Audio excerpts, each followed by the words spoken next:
जय हिंद, हर हर महादेव। देखिए, आज इस वीडियो में हम बात करेंगे नवादा विधानसभा। नवादा विधानसभा का किंग मेकर कौन होगा, किसके सर पे सजेगा नवादा विधानसभा में जीत का सेहरा। क्योंकि मॉडल कोड ऑफ कंडक्ट जो है, आचार संहिता लागू हो चुका है। चुनाव की तिथियों, नॉमिनेशंस की तिथियां और चुनाव परिणाम की तिथि की घोषणा हो चुकी है। सारे जगह जो है चुनावी बिगुल सभी पार्टियों के द्वारा, सभी कैंडिडेट के द्वारा बिगुल, राजनीतिक बिगुल जो है फूका जा चुका है। चुनाव का शंखनाद यूं कहूं तो हो चुका है। चुनाव मंच सज चुके हैं, चुनावी रैलियां प्रारंभ हो चुके हैं। मतलब नवादा में भी चुनाव का आगाज हो चुका है। इस बार नवादा विधानसभा जो है बड़ा ही दिलचस्प मोड़ पे खड़ा है। मैंने पहले ही प्रश्न पूछा था और प्रश्न के साथ ही इस वीडियो को प्रारंभ किया कि नवादा में, नवादा विधानसभा का किंग मेकर कौन होगा या किंग भविष्य में कौन होगा, किसके सर पे विजय का राज तिलक होगा। इस बार नवादा में जो बहुत दिनों से, लगभग साल डेढ़ साल पूर्व से ही नवादा विधानसभा के चुनाव की तैयारी प्रारंभ कर चुके थे, वे थे डॉक्टर अनुज बाबू। नवादा विधानसभा चुनाव में एक शिक्षित, पढ़े लिखे, कर्मठ, कर्मनिष्ठ, कर्तव्यशील व्यक्ति, मेहनती व्यक्ति, शिक्षाविद और समाजसेवी के तौर पे अपने आप को जो है राजनीति के मंच पे एक प्रकार से कह सकते हैं, जिस प्रकार से उन्होंने नवादा में शिक्षा का प्रचार प्रसार किया और अपनी जड़ों को नवादा के शिक्षा के क्षेत्र में विकास के लिए अपनी जड़ों को जमाया, ठीक उसी प्रकार राजनीति के रंगमंच पर अपना एक अमिट छाप छोड़ चुके हैं। जब 14 सितंबर को उनकी जब रैलियां हुई थी तो प्रचंड भीड़ ने इस बात को सुनिश्चित कर दिया कि यह एक शिक्षाविद के साथ साथ एक महान रणनीतिकार और राजनीतिज्ञ भी हैं। इसी के परिणाम स्वरूप 20 से 25 हजार लोगों की प्रचंड भीड़ ने जो है कुंती नगर के, जहां प्रधानमंत्री जी का कभी जनसभा हुआ था, उसी ग्राउंड पे जो है 20 से 25 हजार नवादा विधानसभा के वासियों ने आकर उनका समर्थन दिया, उनको सपोर्ट किया और उनकी रैली में अगर इतनी भीड़ जुटी है तो कहीं ना कहीं इनके मेहनत के ही परिणाम स्वरूप यह संभव हो पाया है। यह इस बात को दर्शाता है कि नवादा में राजनीतिक हस्ती के तौर पे अपना एक स्तंभ जो है अनुज बाबू गढ़ चुके हैं और कई स्तंभ पुराने भी हैं। जैसे राजवल्लभ यादव या विभा देवी एक परिवार हैं जो कई बार जो है नवादा से चुनाव जीत भी चुकी हैं और आज भी वर्तमान विधायिका के तौर पर श्रीमती विभा देवी हैं। इससे पूर्व पूर्णिमा यादव या फिर कौशल यादव का परिवार है और फिर एक सितारा जो चमके वो थे जो है, आप कह सकते हैं कादिरगंज के जो है कुशवाहा समाज से आने वाले, आई थिंक श्रवण कुशवाहा। यह भी जो है 2 बार आरजेडी ने इन पे भरोसा किया। आरजेडी से पिछले बार लोकसभा के उम्मीदवार भी थे महागठबंधन से, और इससे पहले जो है निर्दलीय भी वो चुनाव लड़े थे विधानसभा का 2020 में। तो 2 बार इन्होंने जो है चुनावी रणक्षेत्र में उतरे, अपना प्रभाव दिखाया, लेकिन सफलता अभी इन्हें हाथ नहीं लगी है। और 2 जो हमने जो है पिछले हमने राजनीतिक स्तंभ की बात की नवादा की, जिसमें कौशल यादव का परिवार और दूसरा जो है राजवल्लभ यादव का परिवार। इनके बारे में भी आपको पता होगा और इनके बारे में नवादा जो वासी हैं या जो नवादा में रहते हैं वो कौन नहीं जानता होगा।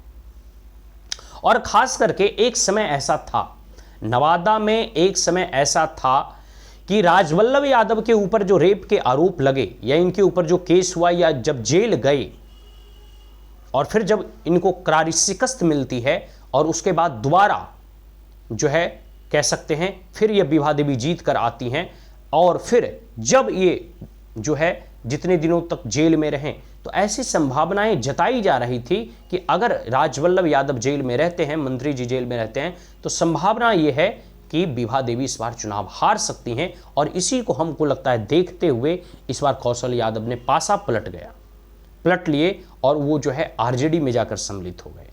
हालांकि कई अटकलें यह भी लगाई जाने लगी जब बीभा देवी प्रधानमंत्री नरेंद्र मोदी का मंच साझा करते हुए गया जी की रैलियों में देखा गया।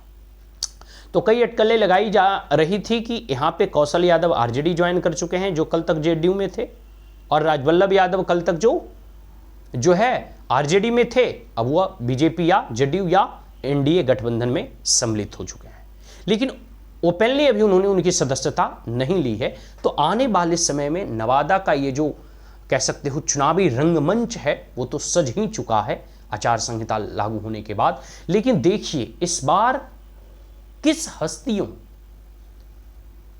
इतने हस्तियों में से किन हस्तियों के गले में जो है चुनाव की माला डाली जाएगी।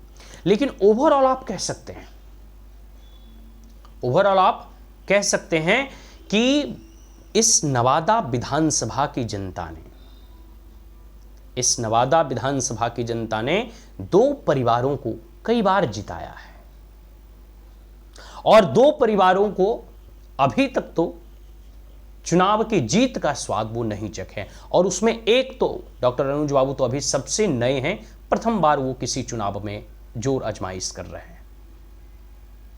पढ़े लिखे होनहार व्यक्ति हैं, शिक्षा के क्षेत्र में और जगत में उन्होंने खूब नाम कमाया है। अब वो चाहते हैं कि नवादा का उद्धार हो, कल्याण हो, विकास हो। स्वाभाविक सी बात है, जरूरत भी है एक अच्छे पार्क की, एक अच्छे हॉस्पिटल की, अच्छे रोड की, अच्छी व्यवस्था की। उनके पास विजन बड़ा सुंदर है, सुनहरा है। लेकिन फिर मैं कहता हूं, राजनीति में मैंने कई बार देखा है कि आपका विजन बहुत क्लियर होता है, स्पष्ट होता है, आप दूरदृष्टि सोच वाले नेता होते हैं, लेकिन मामला अटकता है। यह बिहार है, यहां कई चीजें जो है प्रभाव चुनाव पर डालती हैं, और उसमें सबसे बड़ा फैक्टर एक है कास्ट एंड कम्युनिटी का फैक्टर है, दूसरा फैक्टर रिलीजन का है, तीसरा फैक्टर है मनी एंड मसल्स पावर का, चौथा फैक्टर है मैन पावर का। बहुत सारे ऐसे प्रभावशाली जो कह सकते हैं कि एलिमेंट्स हैं जो किसी भी चुनाव में अपना प्रभाव डालता है।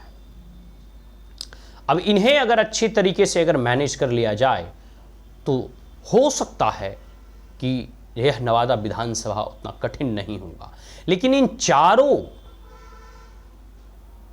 हमें लगता है राजनीति के मंझे हुए खिलाड़ी दिखाई दे रहे हैं।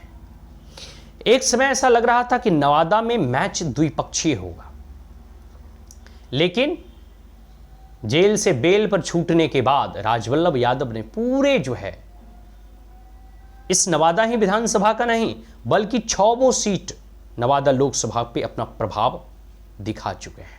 और दूसरा, कौशल यादव आरजेडी में जाने के बाद भी उनको नवादा से टिकट मिलेगी या नहीं मिलेगी यह कोई नहीं जानता। और तीसरा, उपेंद्र कुशवाहा भी